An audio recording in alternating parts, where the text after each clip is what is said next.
안녕하세요. 오늘은 MP 편집장으로 만나 뵙습니다. 저희 2025년 3, 4월호 MP가 나왔습니다. 네, MP, 더 뉴 패러다임의 약자 MP는 저희 사단법인 법차 자유민주주의 연대의 기간지입니다. 그리고 이번 MP 주제는 87 체제를 넘어 다시 48 체제로입니다.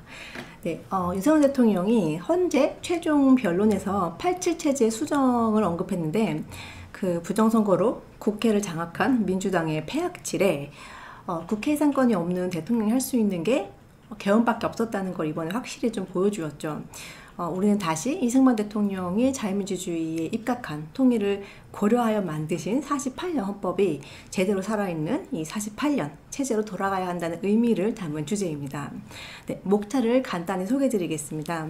첫 번째로 법차 자유민주주의연대의 김미영 사무총장님께서 특별 칼럼을 내서주셨습니다. 칼럼의 제목이 기독교 대 기독교입니다. 오랫동안 북한 인권운동 그리고 북한 정치범 수용소 해체운동을 하셨던 김용 대표님은 그 예전에 UN 북한 인권조사위원회가 설립되는데도 중요한 역할을 하셨는데 이 UN이 공산주의에 우호적이고 또 그런 UN이 북한 인권 문제에 관심은 있어도 해결하지 못할 것이라고 이렇게 설명을 합니다. 특히 이번 CPEC에서 그 단연명 교수의 활약을 보면서 부정선거는 결국 공산주의 문제인데 이 공산주의와의 싸움은 유엔보다는 트럼프 행정부에 달려있고 또 어쩌면 유엔을 만들어서 인류가 다 같이 공산주의와도 같이 손잡고 함께 살아가겠다는 이런 이상주의 기독교와 또 트럼프 단연명 교수의 그런 기독교가 서로 마주하고 있다, 이런 내용의 엄청 중요한 칼럼이었습니다. 네, 다음은 김영 대표님의 전환기 세계보게 방송 중에 세계 부정선거센터 AWEB 수원 성관이 연수원에 있다. 한국전자투표는 중국 1대1로 대리회사라는 방송을 정리해서 실었습니다.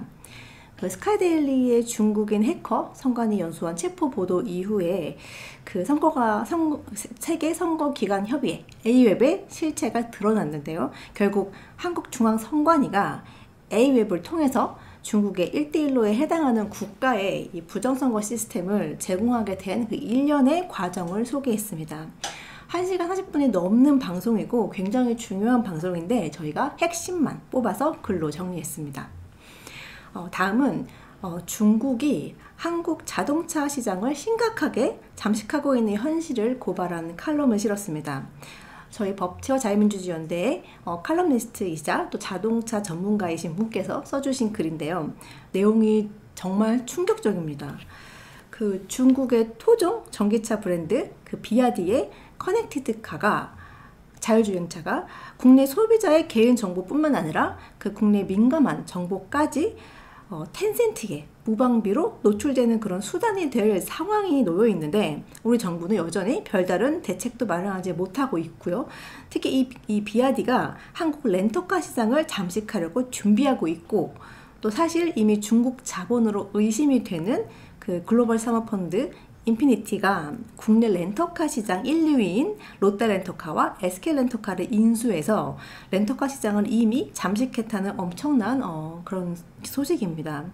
게다가 르노자동차는 중국의 지리차 국내 생산 기지로 전락할 위기에 처해 있고 더 기가 막힌 건 국내 완성차의 중국 수출 관세는 15%나 되는데 반대로 중국 완성차의 국내 수입 관세는 8%밖에 안 되는 이 말도 안 되는 현실을 잘 직시해서 경고를 해주는 그런 칼럼입니다. 이 칼럼은 정말 반드시 읽어보셔야 할 것 같습니다. 네, 다음은 저와 5.18 진실규명 방송을 하는 강유진 박사님이 1952년에 일어났던 부산 정치파동의 진실을 설명하는 글을 써주셨습니다. 제목은 전시중 내각제 막아낸 이승만 대통령의 비상계엄입니다. 저와 이제 관련 내용을 이미 방송으로 말씀드리긴 했지만 그 1952년 전쟁 속에서 벌어졌던 내각제 시도에 대해서 설명해 주셨는데 당시에 얼마나 심각했고 전쟁에서 싸우는 군인을 국회의원이 총으로 쏴서 죽였는데 이 국회의원을 체포하기는커녕 풀어주질 않나. 또 전시 상황에 내각제 반대하는 이승만 대통령을 암살 시도하는 이런 일도 있질 않나. 정말 말도 안 되는 상황이 벌어졌던 거를 정말 절감하게 되는 글입니다. 우리나라가 정말 위험한 순간이 많았구나 이런 새삼 느꼈습니다. 네, 다음은 김영 대표님이 그라운드 C 방송에 나가셔서 인터뷰를 했던 그 방송을 저희가 정리를 했는데요. 1시간 40분이 넘는 이 생방송 인터뷰에 실시간 동시 시청자 수가 3만이 넘었고, 이 1시간 40분이 넘는 이 방송이 50만 뷰를 넘긴 정말 엄청난 인터뷰였습니다. 역시 저희가 핵심만 뽑아서 이렇게 글로 정리를 했습니다. 네, 다음은 김광일 박사님의 북한현미경 방송을 정리했습니다. 이제 앞으로 북한현미경 방송을 제가 진행하게 되었는데요. 이 방송을 준비하면서 북한 관련 기사를 자세히 들여다보면 저도 모르게 마음에 좀 죄의식이 생기는 것 같습니다. 특히 이번에 그 러시아에 파병된 북한의 젊은 군인들이 이제 생포되어서 이제 조선일보와 진행한 인터뷰를 다루었는데, 그 처음 생포되었을 때 찍혔던 사진과 씻고 휴식을 취한 이후에 찍힌 사진을 보니까 일단 너무 어린 친구들이라서 마음이 정말 안 좋았습니다. 이 북한의 러시아 파병 이후의 동향을 살펴볼 수 있는 내용을 주로 담았습니다. 네, 다음은 2025년 2월 19일에서 22일 사이에 열린 CPEC에서 그 미국의 동북아 전문가 고등창과 트럼프 1기 행정부에서 국제형사사법부 대사를 역임했던 단영면 대사의 연설을 그대로 실었습니다. 이 두 분이 윤석열 대통령 계엄 이후 드러난 부정선거 문제와 그 중국 공산당과 또 북한의 선거 개입 등 굉장히 예리하고 본질적인 문제를 과감히 언급을 했는데, 사실상 미국의 입장에서 가장 높은 수준으로 한국을 위해 발언을 했다고 저는 이렇게 생각을 합니다. 트럼프가 고등창을 이렇게 일으켜 세우면서 고등창의 말이 곧 내 말이다 이렇게 이야기를 했었죠.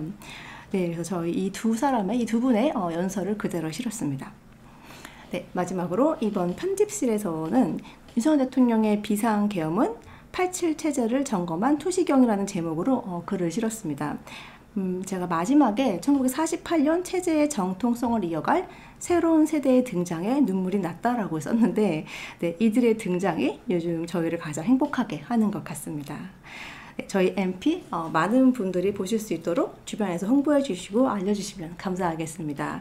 네, 010-4040-1799로 구독 문의 문자 주시면 안내 드리겠습니다. 저희는 다음 MP 때 만나 뵙겠습니다. 감사합니다.